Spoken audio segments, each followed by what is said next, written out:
நண்பர்களுக்கு வணக்கம்ப்பா. இந்த பதிவில் கடக ராசிக்கு வைகாசி மாத பலன்கள் எப்படி இருக்குன்னு பார்க்கலாம்.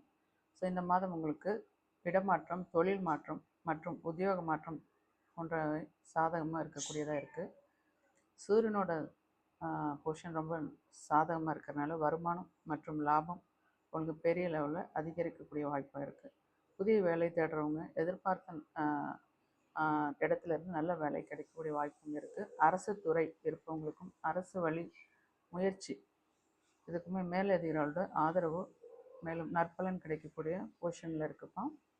ஸோ நீண்ட நாளாக வராமல் இருந்த கடன் பாக்கிகள் வர வேண்டிய பணம் கைக்கு வரும். இதனால் கடன் சுமை குறையிறதுக்கான வாய்ப்பு இருக்குது.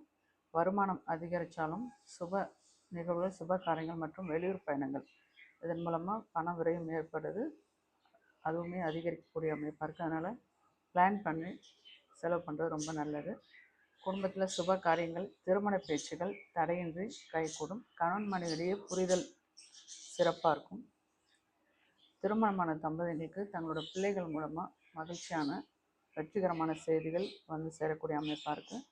சமூகத்தில், அரசியல் வட்டாரத்திலும் உங்களோட மதிப்பு, மரியாதை மற்றும் செல்வாக்கு அதிகரிக்கக்கூடிய பீரியடாக இந்த காலம் இருக்குது. ஸோ ஆரோக்கியம் அப்படின்னு எடுத்துட்டிங்கன்னா கண் பாதிப்பு, தூக்கமின்மை, படபடப்பு மற்றும் முதுகுத்தண்டு தொடர்பான பாதிப்புகள் வர்றதுக்கான வாய்ப்புகள் இருக்குது, பார்த்துக்கோங்க. ஸோ உங்களுக்கு வந்து இந்த மாதம் மே 10 ஓகே இதில் உங்களுக்கு முடிஞ்சிருச்சுப்பா இல்லையா? ஸோ உங்களுக்கு இதெல்லாம் வழிபாடு அப்படின்னு பார்த்தீங்கன்னா பைரவர் வழிபாடு மற்றும் விஷ்ணு சகஸ்ரநாமம் இது ரெண்டும் பண்ணுங்கள், நல்லாயிருக்கும். சரிங்களா? நன்றி.